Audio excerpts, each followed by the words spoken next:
All right, so I think that if I'm gonna really take this making videos about my hobby seriously, I might have to invest into some better equipment. There is something going on in the background noise that my earbuds are picking up, but I think it's just the aquarium. Like it sounds like the aquarium. It could be my filters or something, but anyways, I will try to describe this as well as I possibly can.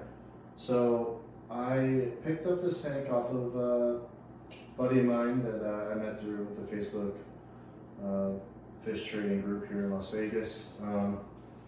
I completely refurbished this entire thing. So I'm talking like I stripped out the old silicone and I put new silicone in. There's some spots that I feel like I could go back and honestly redo again.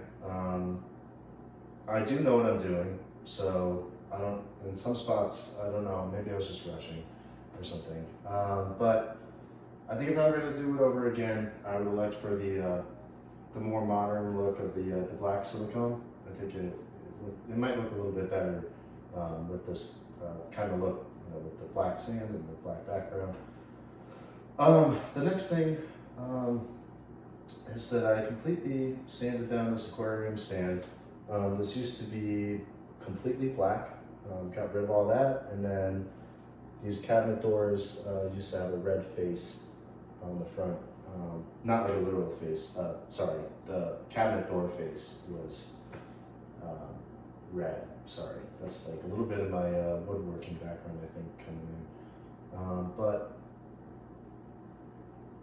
sorry, wood shop background. I don't work with wood all the time. Anyways, actually, fun fact about me, I clean pools. So there is a little bit of a crossover between my favorite hobby and some of my work and then overall just general interests. But yeah, my daughter Athena and I went ahead and picked out this gray. We actually completely did her an aquarium as well in my daughter's room. Maybe I'll make a little video about that one day. But for now, I'm doing this thing. So I did all the sanding on this, and I painted this. And, I had the help of my 5-year-old to pick out the paint, but didn't exactly. I chose to do some of that work, while she was at her mom's. So, anyways, back to the tank. Yeah, well, I guess just to make a little comment. This is something that I also have fun with my kids with. We actually, sometimes when we're just looking to pass the time, we'll go to the fish store and my kids have a ton of fun. It's just like when I was a kid. It's like going to the candy store. My daughter likes to point at, fish that she wants for her tank, and of course they're not going to be compatible, but she doesn't know that, and it's just really cool to watch. And I think this is just one of those kind of kid-friendly things that you might want to think about doing as a parent if you're not already doing it. Just introducing them to this kind of stuff. It's I don't know. You can cover multiple layers of education through having an aquarium in the home or some other kind of ecosystem. But back to the tank. So this is 135 gallons. A mostly, I could probably say like 98% Lake Malawi aquarium. These are mostly Haplochromous and Peacock cichlids. I have every here and there. I have something like I do have a Frontosa in here. That's a Tanganyika. And then I do have a Victorian ruby red that likes to hang out up here by the wave maker. So I said in my intro about the aquarium kind of being like a form of self-expression for me. I'm not really one of those art guys that like looks at a painting and I describe how it makes me feel, kind of a thing. Because really, like, at the end of the day, like, if it looks cool, it looks really cool, right? So that's really what I'm shooting for. And also for me, just on a personal note, personal level, aquariums take a lot of the stress out of my life, especially like if I'm really having a rough day.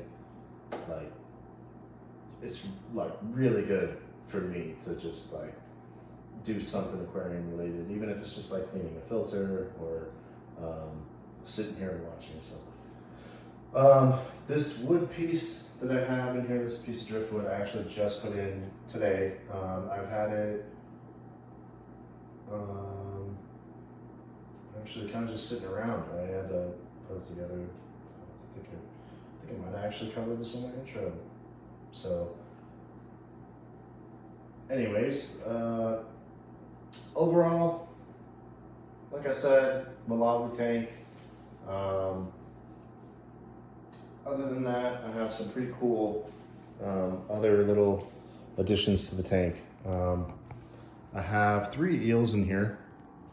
They like to kind of hang out by the filter. Let's see if we can catch one of them here. Yep, that's my fire eel right there. And then this down here, you can actually see one of my Bristlenose Plecos right there. Super cool. And then this, it looks to be my Nigerian something eel. He's got a little bit of Popeye. I do my best to clean these tanks.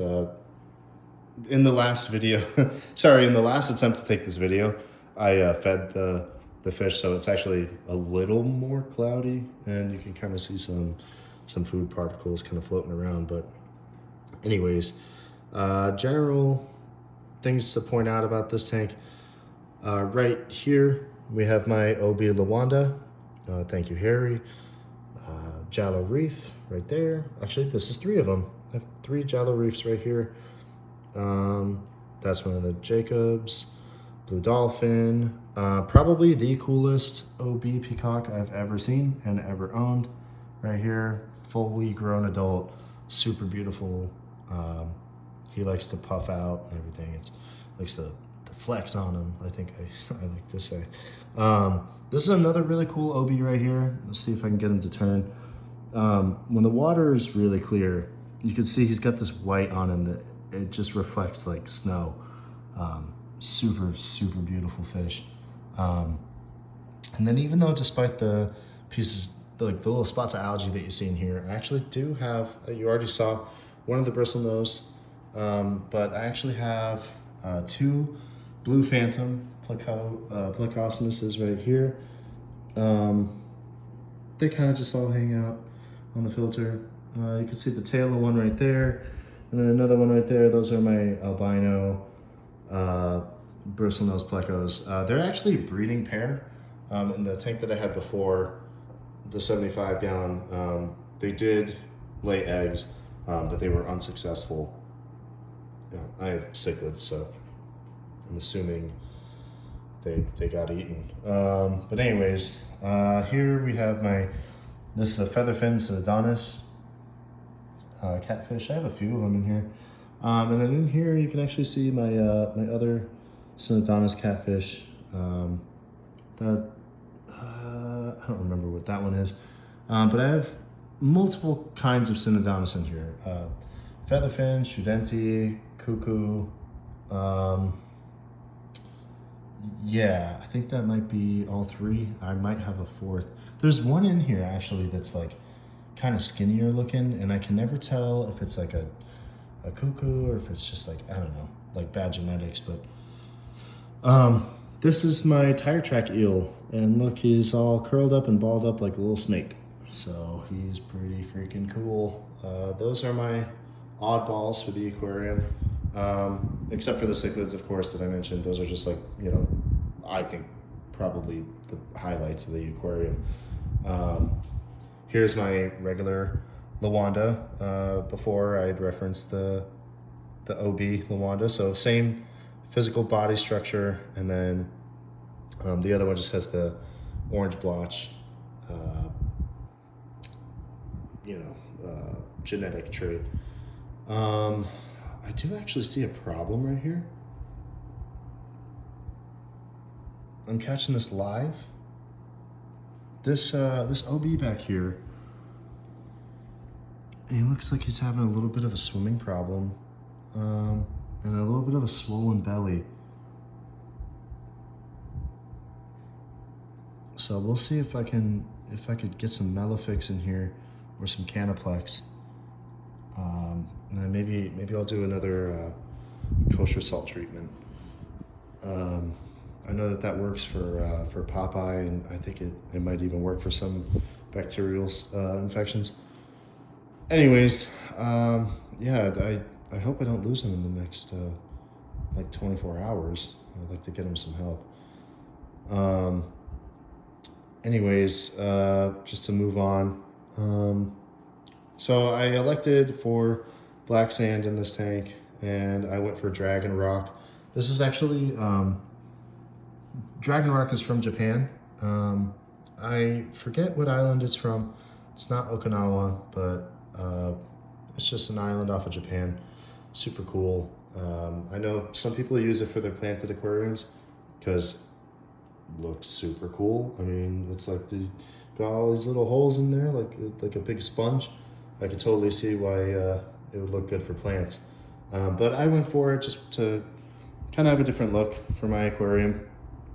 I have probably the biggest tangerine tiger I've ever seen, and he kind of lost himself in the hierarchy, so he's not looking too hot. I might have to either get him out of here and into a smaller tank, or you know, not too small, of course, he's huge, or you know, I might rehome him to somebody who might want him and can get him at his best.